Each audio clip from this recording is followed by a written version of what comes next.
ഇതിനകത്ത് നല്ല ക്യൂട്ടായിട്ടുള്ള പാണ്ടാസ്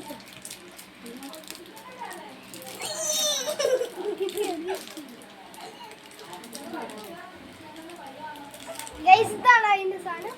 തിന്നോ പക്ഷെ ഇതിനകത്ത് പാണ്ടാതെ കണ്ണൊന്നും ഇല്ല.